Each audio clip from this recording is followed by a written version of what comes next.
ಕೊಪ್ಪಳ ಜಿಲ್ಲೆಯ ಕೆಲ ಗ್ರಾಮಗಳ ಜನ ಕಾರ್ಖಾನೆಗಳ ಧೂಳಿಗೆ ನಲುಗಿ ಹೋಗಿದ್ದಾರೆ, ಒದ್ದಾಡ್ತಾ ಇದ್ದಾರೆ. ಉಸಿರಾಡೋದಕ್ಕೂ ಆಗದಂತ ಸ್ಥಿತಿ ನಿರ್ಮಾಣ ಆಗಿದೆ ಕೆಲ ಗ್ರಾಮಗಳಲ್ಲಿ.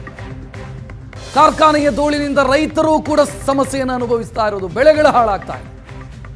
ಬಲ್ಡೋಟ ಸೇರಿ ಹಲವು ಕಾರ್ಖಾನೆಗಳ ವಿರುದ್ಧ ರೈತರು ಹೋರಾಟ ಮಾಡ್ತಿದ್ದಾರೆ, ಆಕ್ರೋಶ ವ್ಯಕ್ತಪಡಿಸ್ತಾ ಇದ್ದಾರೆ.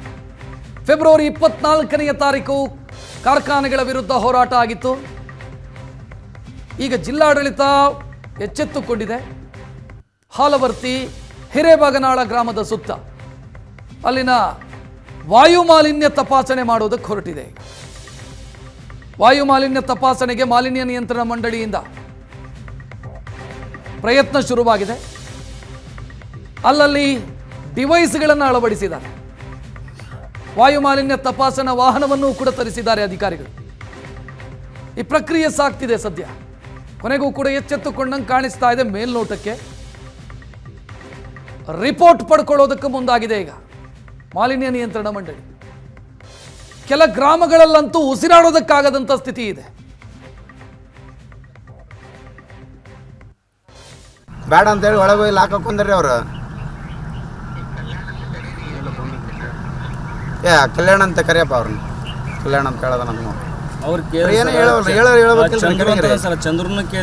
ಮಾಹಿತಿ ಹೇಳ್ಬೇಕ. ಹಿಂಗ ಆಗೈತಿ, ಹಿಂಗಿಲ್ಲ, ಈ ತರ ಡಸ್ಟ್ ಶೇಖರಣೆ ಆಗುತ್ತೆ ಕೇಳೋದ್ರಿಂದ ಏನ್ರ ತಪ್ಪ ಅದೇನ್ರ? ಸರ್ ಸರ್ ಒಂದು 15 ನಿಮಿಷ ಆಗಲ್ಲ, ಬಂದ್ಬಿಟ್ಟು ಸರ್ ನೀವು ಬಂದು ನಮಗೆ ಒಂದು ಸ್ವಲ್ಪ ಮಾಹಿತಿ ಇದ್ರೆ ನಮಗೂ ಒಂದು ಇದಾಗುತ್ತಲ್ಲ ಸರ್. ಅದು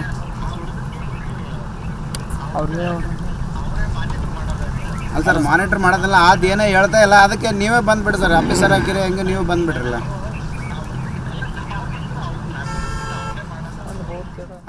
ಮೊನ್ನೆ ಅಷ್ಟೇ ಕೊಪ್ಪಳದಲ್ಲಿ ಬಲ್ಡೋಟ ಸೇರಿದಂತೆ ವಿವಿಧ ಕಾರ್ಖಾನೆಗಳ ನಿರ್ಮಾಣವನ್ನು ವಿರೋಧಿಸಿ ಕೊಪ್ಪಳದಲ್ಲಿ ಬೃಹತ್ ಪ್ರತಿಭಟನೆ ಮತ್ತು ಬಂದ್ ಕೂಡ ಕರೆಗೆ ಕೊಳ್ಳಲಾಗಿತ್ತು. ಅದರ ಮುಂದುವರಿದ ಭಾಗವಾಗಿ ಇದೀಗ ಪರಿಸರ ಮಾಲಿನ್ಯ ನಿಯಂತ್ರಣ ಮಂಡಳಿ ಇದೀಗ ಏನು ಹಾಲವರ್ತಿ ಗ್ರಾಮದ ಪಕ್ಕದಲ್ಲಿನೇ ಒಂದು ಮೊಬೈಲ್ ಟೆಸ್ಟಿಂಗ್ ವೆಹಿಕಲ್ ಅಂದರೆ ಪೊಲ್ಯೂಷನ್ನ ಟೆಸ್ಟ್ ಮಾಡಲಿಕ್ಕೆ ಮೊಬೈಲ್ ಟೆಸ್ಟಿಂಗ್ ವೆಹಿಕಲನ್ನು ಕಳಿಸಿದೆ. ಆದರೆ ಇದಕ್ಕೆ ರೈತರು ವಿರೋಧವನ್ನು ವ್ಯಕ್ತಪಡಿಸಿದ್ರು. ಯಾಕಂತಂದರೆ ಏನು ಇಲ್ಲಿರ್ತಕ್ಕಂಥ ಕಾರ್ಖಾನೆಯ ಏನು ಹೊಗೆಯ ಕೊಳವೆಗಳಿವೆ, ಆ ಒಂದು ಯಾವುದೇ ಕೊಳವೆಯಲ್ಲೂ ಕೂಡ ಇದೀಗ ಹೊಗೆ ಬರ್ತಾ ಇಲ್ಲ. ಇದಕ್ಕೆ ಪ್ರಮುಖವಾದ ಕಾರಣ ಅಂತ ಹೇಳಿದ್ರೆ ಏನು ಮೊಬೈಲ್ ಟೆಸ್ಟಿಂಗ್ ವೆಹಿಕಲ್ ಬಂದಿದೆ, ಪೊಲ್ಯೂಷನನ್ನು ಟೆಸ್ಟ್ ಮಾಡುವಂಥ ಒಂದು ವೆಹಿಕಲ್ ಬಂದಿದೆ. ಆ ಒಂದು ವೆಹಿಕಲ್ ಬಂದಿರೋ ಕಾರಣಕ್ಕಾಗಿ ಈಗ ಫ್ಯಾಕ್ಟ್ರಿ ಬಹುತೇಕ ಬಂದಿರ್ತಕ್ಕಂಥ ಫ್ಯಾಕ್ಟ್ರಿಯಲ್ಲಿ ಸೌಂಡ್ ಬರ್ತಾ ಇದೆ. ಆದರೆ ವಾಸ್ತವದಲ್ಲಿ ಕಂಪನಿ ಶಟ್ ಡೌನ್ ಇರತಕ್ಕಂಥದ್ದು. ಹೀಗಾಗಿ ಅಧಿಕಾರಿಗಳು ಫ್ಯಾಕ್ಟ್ರಿಯವರೊಂದಿಗೆ ಶಾಮೀಲಾಗಿ ಈಗ ಏನು 2 ದಿನಗಳ ಕಾಲ ಒಂದು ಫ್ಯಾಕ್ಟ್ರಿಯನ್ನು ಬಂದ್ ಮಾಡಿಸಿರೋ ಅನ್ನೋ ಮಾಹಿತಿಗಳು ಕೂಡ ಏಷ್ಯಾನೆಟ್ ಸುವರ್ಣ ನ್ಯೂಸ್ಗೆ ಲಭ್ಯವಾಗಿರ್ತಕ್ಕಂಥದ್ದು. ಈ ಸಂದರ್ಭದಲ್ಲಿ ಅದನ್ನು ಟೆಸ್ಟ್ ಮಾಡಿದ್ರೆ ಯಾವುದೇ ರೀತಿ ಅಂತ ಇಲ್ಲೇ ಆ ಪೊಲ್ಯೂಷನ್ ಬಗ್ಗೆ ಗೊತ್ತಾಗೋದಿಲ್ಲ ಅಂತ ಹೇಳ್ತಕ್ಕಂಥದ್ದು. ಮತ್ತೊಂದು ಕಡೆ ನಾನೀಗ ಜಮೀನಲ್ಲಿದ್ದೀನಿ. ಜಮೀನು ಸಂಪೂರ್ಣವಾಗಿ ಕಪ್ಪುಮಯವಾಗಿರ್ತಕ್ಕಂಥದ್ದು ನಾನೀಗ ದೃಶ್ಯದಲ್ಲಿ ಕಾಣಬಹುದಾಗಿದೆ. ಇಲ್ಲಿ ಮೆಕ್ಕೆಜೋಳ ಬೆಳೆ ಕೂಡ ಇರ್ತಕ್ಕಂಥದ್ದು, ಭೂಮಿ ಕೂಡ ಕಪ್ಪಾಗಿರ್ತಕ್ಕಂಥ ನಾವು ದೃಶ್ಯದಲ್ಲಿ ಕಾಣಬಹುದಾಗಿದೆ. ಪ್ರತಿಯೊಂದು ಮೆಕ್ಕೆಜೋಳದ ದಂಟು ಕೂಡ ಸಂಪೂರ್ಣವಾಗಿ ಕಪ್ಪು ಆಗಿರ್ತಕ್ಕಂಥದ್ದು. ಹೇಳೀಗ ನಿಮಗೆ ಫ್ಯಾಕ್ಟ್ರಿ ಧೂಳಿಂದ ನಿಮ್ಗೆ ಏನು ಸಮಸ್ಯೆ ಆಗ್ತಿದೆ? ಈಗ ಮೊಬೈಲ್ ಟೆಸ್ಟಿಂಗ್ ವೆಹಿಕಲ್ ಬಂದಿದೆ, ಇದು ನಿಮಗೆ ಸಮಾಧಾನ ತಂದಿದ್ದೇನೆ ಏನು ಅಂತ? ಸರ್, ನಿನ್ನೆಯಿಂದ ಪೊಲ್ಯೂಷನ್ ಬೋರ್ಡ್ ಅವರು ಒಂದು ಮೊಬೈಲ್ ಇದು ರಿಪೋರ್ಟ್ ಕೊಡ್ಬೇಕಂತಂದು ಒಂದು ವ್ಯಾನ್ ಕರೆಸಿದ್ರು ಸರ್. ಇಲ್ಲೆಲ್ಲ ಯಾವ ರೀತಿ ಸುತ್ತಮುತ್ತ ನಮ್ಮ ಹಾಲವರ್ತಿ ಗ್ರಾಮ ಇರಲಿ, ಬಗನಾಳ್ ಗ್ರಾಮದಲ್ಲಿ ಯಾವ ರೀತಿ ಡಸ್ಟ್ ಪೊಲ್ಯೂಷನ್ ಆಗ್ತಾ ಇದೆ ಅಂತಂದು ಇದು ರಿಪೋರ್ಟ್ ಕೊಡೋಕೆ ಕರೆಸಿದ್ರು ಸರ್. ಆದರೆ ರಿಪೋರ್ಟ್ ಕೊಡೋಕೆ ಕರೆಸಿದ್ರೆ ಇಲ್ಲಿ ಎಲ್ಲ ಫ್ಯಾಕ್ಟ್ರಿಗಳು ರನ್ನಿಂಗ್ ಆಗೋದ ನಿಲ್ಲಿಸಿಬಿಟ್ಟಿದ್ದಾವೆ ಸರ್. 2 ದಿನದಿಂದ, ನಿನ್ನೆಯಿಂದ ಇವತ್ತಿಂದ. ಇದು ಯಾಕೆ ನಿಲ್ಲಿಸಿದ್ರು?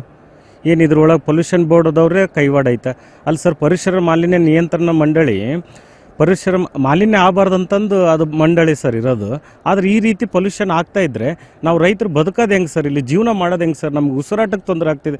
ದನಕರಗಳಿಗೆ ಇದನ್ನ ಹೋಗಿ ಮೇವು ಹಾಕಿದ್ರೆ ಅವು ಯಾವ ರೀತಿ ತಿಂದು ಬದುಕ್ತಾವೆ ಸರ್? ನೀವು ಮೊಬೈಲ್ ಟೆಸ್ಟಿಂಗ್ ಕಳಿಸಿದ್ದೀರಿ, ಫ್ಯಾಕ್ಟ್ರಿ ಬಂದಿದ್ದಾಗ ಏನು ರಿಪೋರ್ಟ್ ಏನು ಕೊಡುತ್ತೆ ಸರ್? ಅದು ಇಲ್ಲ ಅಂತ ಕೊಡುತ್ತೆ. ಆದರೆ ಇಲ್ಲಿ ವಾಸ್ತವ ಸ್ಥಿತಿ ನೋಡಿನಪ್ಪ ಅಂದರೆ ನಿಮಗೆ ಗೊತ್ತಾಗುತ್ತೆ. ಇದು ಇಲ್ಲಿ ತಂದು ಗಾಡಿ ಅಲ್ಲಿ ಧೂಳು ಬರಲಾರ್ದ ಒಂದು ಜಾಗದಲ್ಲಿ ತೊಗೊಂಡೋಗಿ ಗಾಡಿ ನಿಲ್ಲಿಸಿದ್ರೆ ಹೆಂಗೆ ಗೊತ್ತಾಗುತ್ತೆ ಸರ್? ಅದು ಆಮೇಲೆ ಅಲ್ಲೇದ್ರೂ ಧೂಳು ಬರುತ್ತೆ ಸರ್. ಇಂಥಲ್ಲೇ ಧೂಳು ಬರಲ್ಲ ಅಂತ ಅನ್ನಂಗಿಲ್ಲ. ಆದರೆ ಅಂತೆಲ್ಲ ಸಂಪೂರ್ಣ ಎಲ್ಲ ಫ್ಯಾಕ್ಟ್ರಿಗಳು ಬಂದದು. ಅವರು 100ಕ್ಕೆ 100 ಏನೈತಲ್ಲ, ನಾವು ಇವತ್ತು ಈ ಥರ ಗಾಡಿ ತೊಗೊಂಬರ್ತೀವಿ ಟೆಸ್ಟಿಂಗಿಗೆ, ನೀವು ಫ್ಯಾಕ್ಟ್ರಿ ಏನು ಕಂಟ್ರೋಲ್ ಮಾಡ್ರಿ ಅಂತ ಹೇಳ್ಯಾರೋ, ಏನು ಬಂದಿಡ್ರಿ ಅಂತ ಹೇಳ್ಯಾರೋ. ಫ್ಯಾಕ್ಟ್ರಿ ಮಾತ್ರ ಬಂದದ್ದು ಸರ್. ಸೌಂಡ್ ಕೂಡ ಬರ್ತಾ ಇದೆ, ಆದರೆ ಯಾವುದೇ ರಾ ಮೆಟೀರಿಯಲ್ ಕೂಡ ಏನೈತಲ್ಲ ಅವ್ರು ಬಳಸ್ತಾ ಇಲ್ಲ. ಬಗನಾಳ್ ಗ್ರಾಮದಿಂದ ಕ್ಯಾಮ್ರಾಮನ್ ಸಮೀರ್ ಜೊತೆ ದೊಡ್ಡ ಶಲಿಗಾರ್, ಏಷ್ಯಾನೆಟ್ ಸುವರ್ಣ ನ್ಯೂಸ್.